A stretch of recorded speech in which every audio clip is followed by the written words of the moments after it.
Bien, entonces hablando de esta ley del Seguro Social de 1973, que está vigente para 1997, en adelante hay una definición de salario o salarios.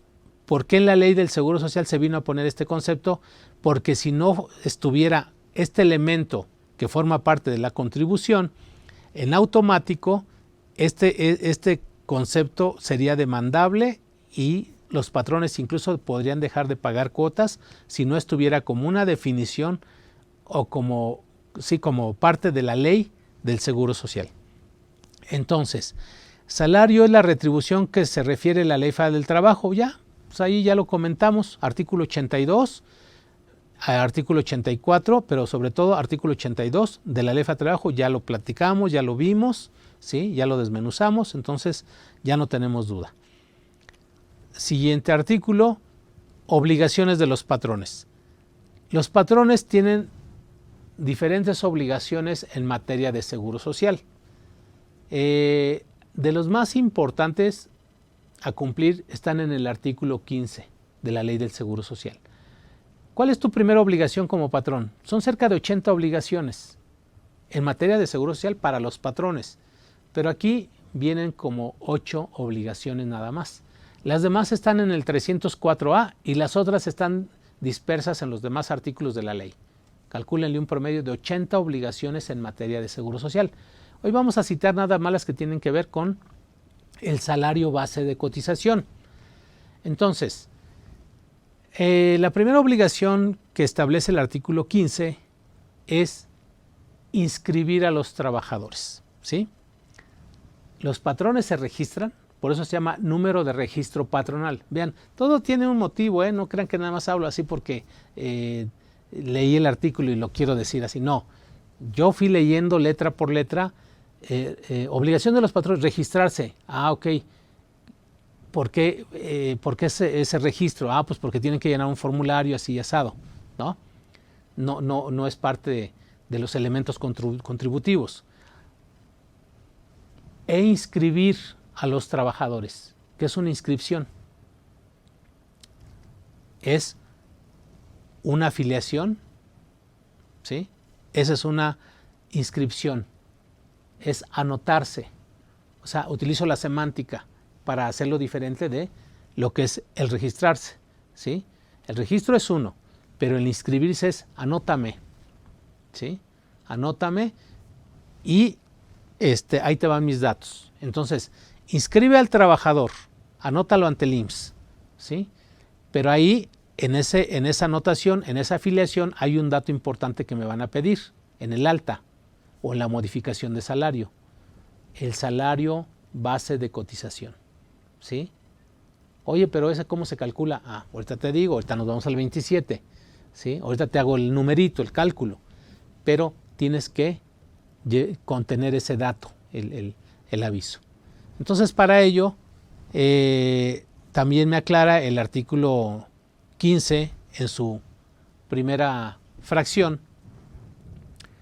que tiene 5 días hábiles para anotarte, para afiliar a ese trabajador, 5 días hábiles. Entonces, cuenta como días hábiles de lunes a viernes, no se toman en cuenta los días festivos, ¿sí? Bien, dice plazos no mayores de 5, ¿sí? No mayor de 5 son 5. Luego, segunda obligación, llevar registros como nómina, listas de raya, en donde se asienta invariablemente el número de días trabajados y salarios percibidos. ¿Qué es una nómina? ¿Qué es una lista de raya? ¿Sí? Bueno, pues aquí es importante saber que una lista de nómina, una nómina, es un listado de nombres con percepciones y deducciones. Esa es una nómina. Y una lista de raya también. Es una relación de trabajadores con percepciones y deducciones. Y en esas nóminas también debe llevar el salario diario, pero deben llevar también el salario base de cotización. Entonces vean ya en dónde estamos viendo la necesidad de que si no sé calcular un salario base de cotización no puedo continuar con mi trabajo, ¿sí? Ok, lo necesito, O sea, necesito primero calcular, derivado del contrato, calcular mi salario base de cotización. O sea, en esa cajita del 27, integrarlo. Ya una vez que lo tengo, entonces ahora sí, presento mi aviso ante el IMSS. Lo cargo al sistema de nóminas para efecto de las retenciones. Y porque es obligatorio en términos del reglamento de afiliación, clasificación de empresas, recaudación y fiscalización. Entonces se nos va al aire de tan extenso que es ese reglamento. Entonces ese reglamento en su artículo 9 establece esa obligación y en el artículo 10, ¿sí?, que se tenga que debe contener una nómina, el salario base de cotización, y si no, hay multa, ¿sí? Entonces, es importante que ustedes vean que si yo no tengo un buen contrato, si no tengo una buena cajita de integración, pues no voy a poder continuar ni con los avisos, ni con las nóminas, ni con el SUA y todo lo demás que me atañe a este dato, ¿sí? Entonces, por eso la importancia de irles explicando cómo se calcula el salario para que ya después, o sea, y de dónde partimos para poder llegar a esa cajita y de esa cajita empezar a llenar los sistemas en donde se tiene que registrar. Porque ustedes se meten al IMSS desde su empresa y como ya tienen, vean qué interesante, perdón que sea un poquito repetitivo, ¿sí? Tienen un contrato, tienen la cajita de integración del salario base de cotización, artículo 27, y luego ya de ahí tienen el ITSE. En el ITSE toman ese salario base de cotización y lo ponen y mandan el aviso. Toman el salario base de cotización y lo cargan en el sistema de nóminas para efecto de la retención y generan una nómina con retención de cuota obrera. Toman el salario base de cotización y lo meten en el SUA y calculan la cuota obrero patronal para enterarle al Seguro Social. Digo, ya todas las consecuencias que trae ese salario base de cotización del ITSE, ese salario base de cotización del ITSE se manda a una base de datos para efecto de las prestaciones de los trabajadores, subsidios por incapacidad, pensiones, capitales constitutivos, etcétera, etcétera. O sea, todo el impacto que tiene esta cajita del salario base de cotización para pegarle a todo lo demás, ¿sí? Si no lo calculaste bien, estás reteniendo también cuotas indebidas, ¿sí? Estás calculando las cuotas obrero patronales en el SUA indebidas y así sucesivamente de todo lo que pudiera afectar el no haber hecho una cajita bien con todos esos conceptos, esos componentes del salario. Entonces aquí nos dice que las nóminas debes llevar, en las nóminas que se elaboren debes llevar ese dato, salario base de cotización. Y por otra parte también ahí nos regula que los patrones tienen la obligación de entregar constancias cuando se dediquen en forma permanente o esporádica a la actividad de la construcción. O sea, es una obligación para las constructoras, ¿sí? Las empresas que se dedican a la industria de la construcción. Elaborar constancias y entregar a cada trabajador esa constancia con el salario que han devengado y con el salario base de cotización, ¿sí? Por otra parte, ya entrando a lo que es el salario base de cotización, aquí es artículo 27, ya dijimos, este tiene un parecido, ¿verdad? Es una copia del artículo 84 de la Ley Federal del Trabajo, con la diferencia que aquí sí habla de este concepto que es la alimentación. Y recalco, esta es la cajita para efectos esos son los componentes, ¿sí?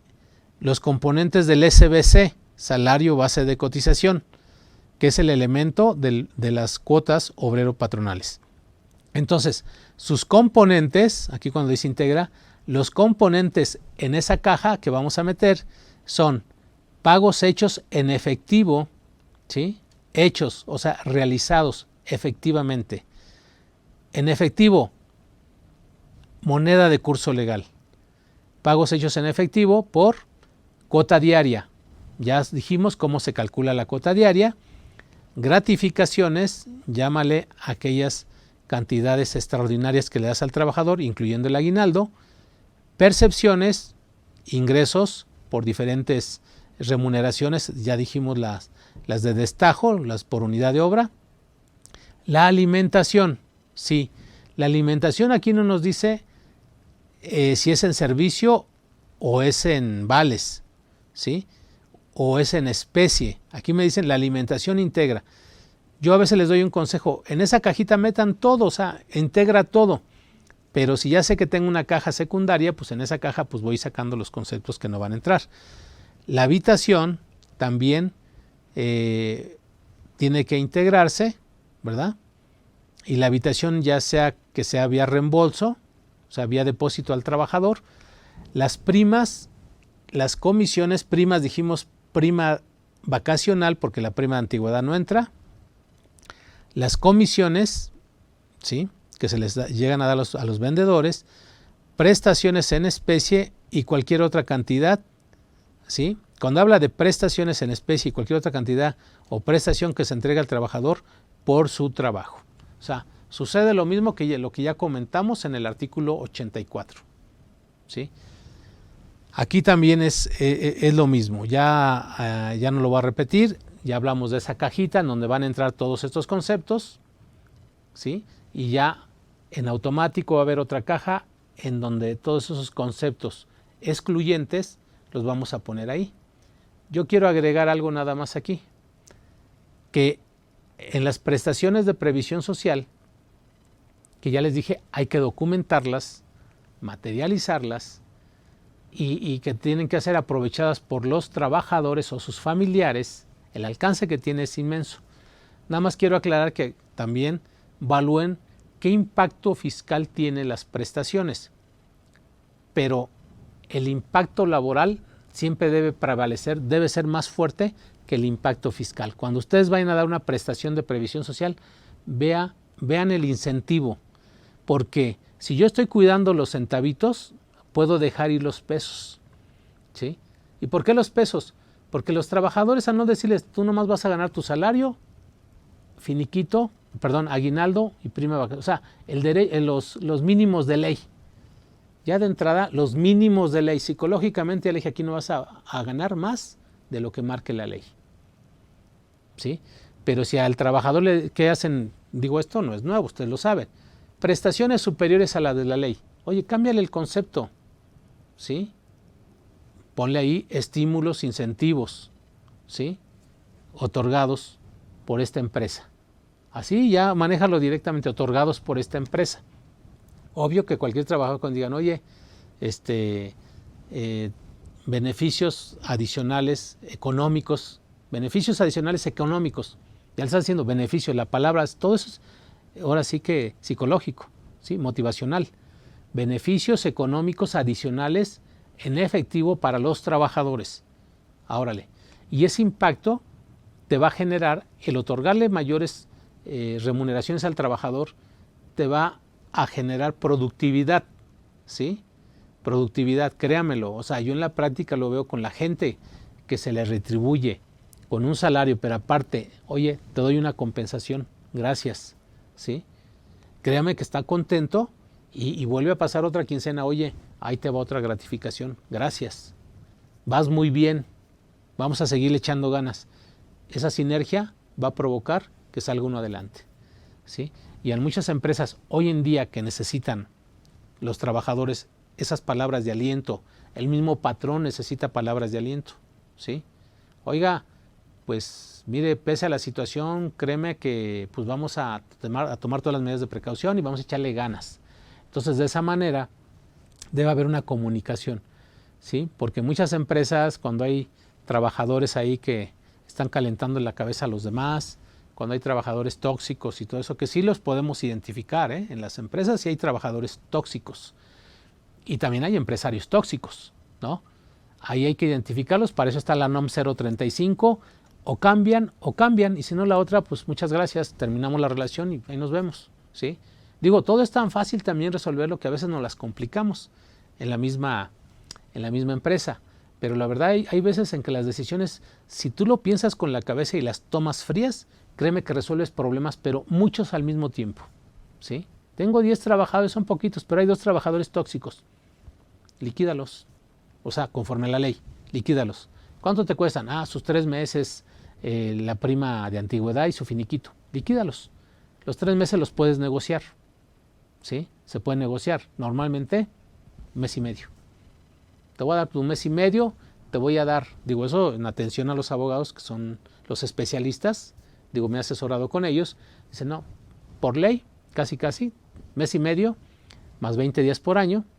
Digo, la ley dice 3 meses, pero ya a veces en la Junta, en ese acuerdo que tienen conciliatorio, muchas veces el trabajador incluso acepta el mes y medio. Entonces, vamos a dejarlo 3 meses y medio, 3 meses de indemnización, los 12 días por año, topada, de primera antigüedad, y lo que es su finiquito. Eso es lo que normalmente, ¿cuánto me cuesta de un trabajador? 50, 60, ok, se lo pago. Pero ahora sí, ya con 8 vamos a compensarles o vamos a solicitar 2 personas que vengan a apoyarnos, no que vengan en contra de nosotros como empresa y como empresa, no como patrones, como empresa, porque perjudican a todo, ¿sí? Bien, entonces, toda esa parte de los componentes que forman el salario base de cotización, pues ya de entrada, me dice el mismo artículo 27, se excluyen como integrantes, ¿sí? O sea, ahí es donde abrimos la otra caja, ¿sí? Abrimos la otra cajita mágica y entonces ponemos, dada su naturaleza, que es diferente al salario, porque el salario, tú prestas servicios y te remuneran, pero dada su naturaleza, tú a lo mejor no prestas servicios y te dan prestaciones, ¿sí? Dada su naturaleza, los instrumentos de trabajo, tales como herramientas, ropa y otros similares. Otros similares pueden ser el equipo de seguridad. Ejemplo, una faja. Vamos, no es una herramienta de trabajo. Una faja es un equipo de seguridad. En otros similares, ahí entra como instrumentos de trabajo. El casco. Digo, lo comento porque vamos en una semántica pura, las herramientas de trabajo pues son los utensilios que necesita el trabajador para laborar, ¿sí? Y a lo mejor un casco, unas gafas son importantes, pero hay que evaluar si son herramientas de trabajo o equipo de seguridad, ¿sí? A lo mejor en ciertos trabajos los guantes son importantes, ¿sí? Pero a lo mejor en otros no, y nada más es como medida de seguridad. Entre ellos se excluye entonces dada la naturaleza, o sea, todas las percepciones que tenga el trabajador, porque acuérdense que pueden ser en especie, o sea, pueden ser en bienes o en servicios. O sea, especie significa en bienes o servicios. Y yo le doy al trabajador, toma, te doy una laptop. Tu contador, trabajador de la empresa, te doy una laptop. Esa es una herramienta de trabajo, ¿sí? Pero jurídicamente es un ingreso para ti. O sea, es un ingreso en bienes, ¿sí? Entonces, no es que se esté filosofando, pero es la interpretación de la norma jurídica para saber, porque si no, imagínate, yo te doy una laptop cada 15 días, a cabo tú me dijiste que es herramienta de trabajo, ¿no, verdad? O sea, porque si no se aclara jurídicamente, la gente pudiera desvirtúa y hace lo que quiere con la interpretación de los artículos. Por eso cuando habla instrumentos de trabajo, ¿qué es un instrumento de trabajo? Pues aquellos utensilios, aquellos objetos que necesita el trabajador para el desarrollo de sus actividades, ¿sí? Entonces, hoy en día darle a un trabajador un teléfono celular puede ser un instrumento de trabajo, puede. A lo mejor no, porque pues, simplemente en el trabajo que desarrollas tú, que es material, pues a lo mejor no es un instrumento de trabajo indispensable, ¿sí? No es esencial, que ya está de moda esa palabra. Pero en el caso de un contador, ¿sí? Hoy en día nosotros, por decirlo así, que tenemos que trabajar a distancia, que a los empleados se les mandó a sus casas, tuvimos que comprar equipo y ese equipo lo mandamos, lo destinamos a los trabajadores. ¿Sabes qué? Ahí te va el equipo, ahí te va una impresora y ahí te va papel, ¿sí? Necesito que sigas con la contabilidad, con los impuestos, etcétera, ¿sí? Entonces, la elaboración de facturas, o sea, todo se está haciendo a distancia y créanme que eso llegó para quedarse. Créanme, va a ser el cambio a toda la relación laboral. Entonces, más adelante ya les platicaremos de los nuevos contratos de home office, ¿sí? De los nuevos contratos de los millennials. Todo eso es lo que vamos a ir innovando, ¿sí? Aquí, en esta su casa, que es la que les compartimos el conocimiento siempre a la vanguardia, ¿sí?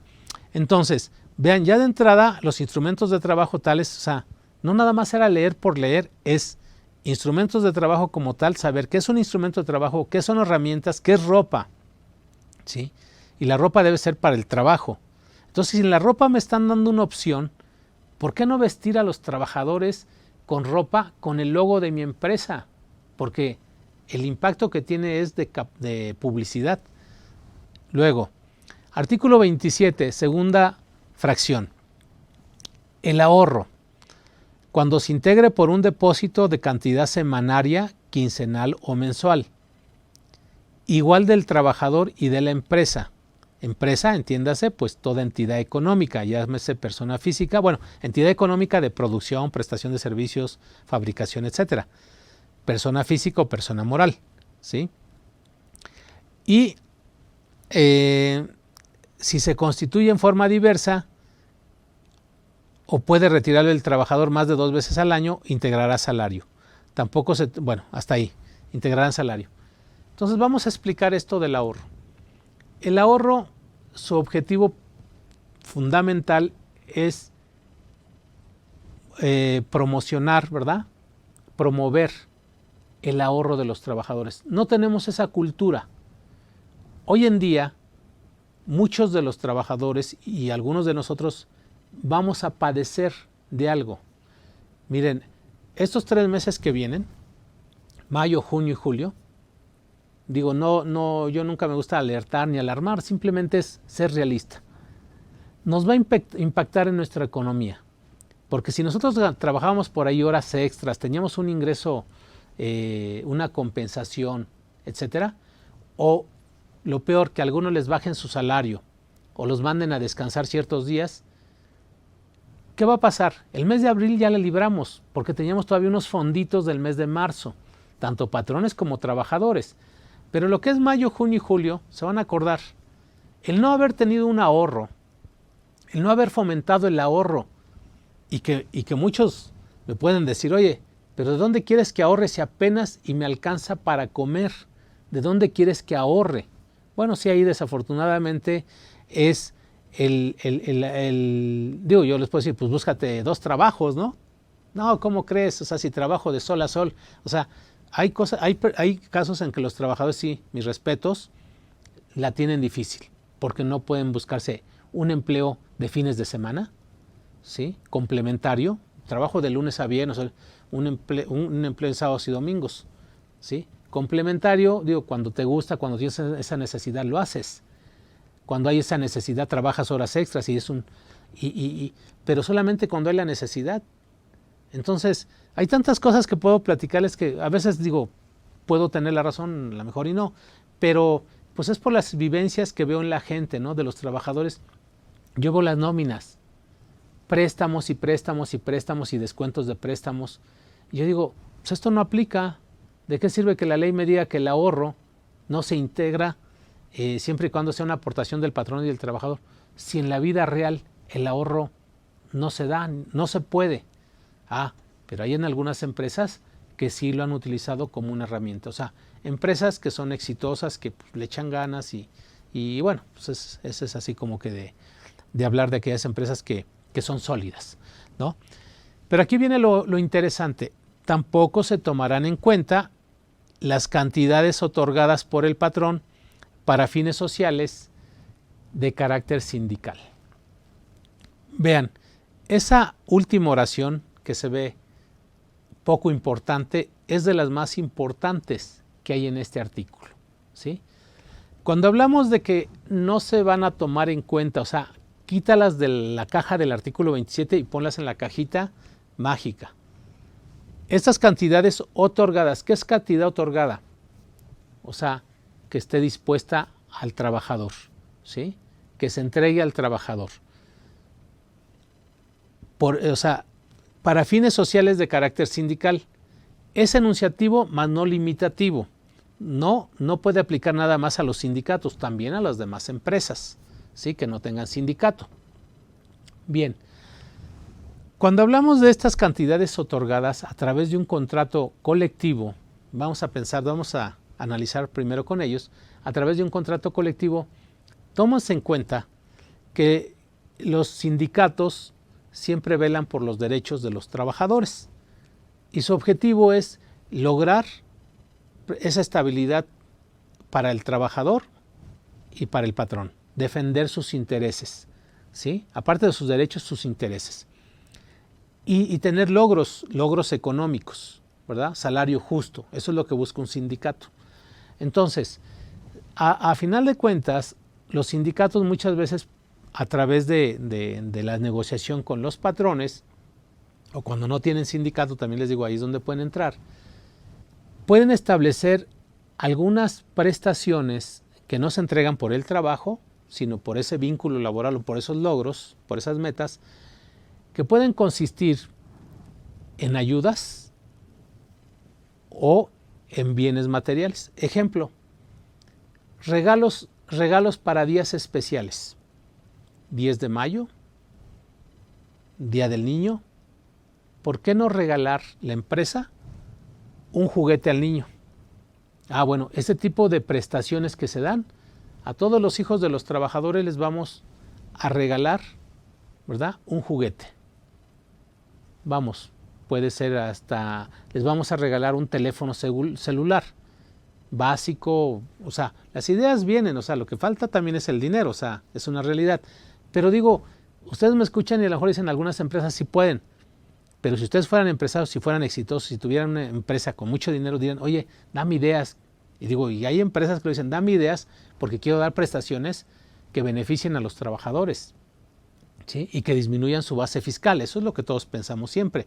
Bueno, pues ve el efecto, el impacto. Entonces, esos regalos del 10 de mayo, un arcón de una despensa para una madre, créanme que es algo muy bonito.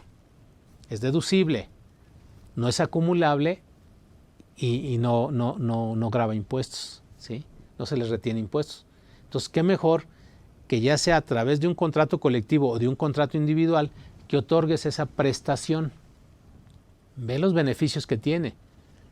Imagínate que el trabajador ese día va a la empresa, labora, a las mamás trabajadoras muchas veces se les da medio día nada más, precisamente para que vayan a la empresa, recojan su regalo y regresen a su casa. ¿Sí? No vamos a hablar de lavadoras ni nada de eso, o sea, un detalle que puede ser perfume, una canasta, una prenda, no sé, que esté de moda, no sé. O sea, qué mejor que dar ese tipo de prestaciones. Y ahí es donde digo, a lo mejor el ahorro dicen, pues no pude entrar, pero créanme que ese tipo de prestaciones sí, esas ayudas que se les da a los trabajadores, sí incentivan, sí motivan. Otra ayuda que también se puede lograr a través de contrato colectivo o de contrato individual, ¿sí? Actividades deportivas, actividades culturales, ¿sí? Oye, a todos los trabajadores se les va a dar un apoyo para que el que quiera tener una inscripción en esas franquicias de gimnasios, la empresa les apoyará, ¿sí? Les apoyará, el monto es de hasta tanto. ¿A qué trabajador no le gustaría hacer, hacer su actividad deportiva, hacer ejercicio, ¿verdad? Hacer su ejercicio después de salir del trabajo o en algunos casos antes del trabajo. O sea, eso es importante. Ese apoyo se saca fuera de la cajita del 27 y se pone en la otra cajita de prestaciones de previsión social, de las que no integran, ¿sí? Entonces, actividades deportivas. Yo les puse como ejemplo el gimnasio. Hay muchas más que esas, ¿sí? Becas incluso, deportivas. No se entregan por el trabajo, se entregan por logros y objetivos de los trabajadores o de sus hijos, ¿sí? Actividades culturales. La empresa, fomentando la cultura, les paga a los lectores, les paga su libro. Oigan, ustedes tienen derecho a elegir un libro al mes o cada 3 meses, un bestseller, ¿sí?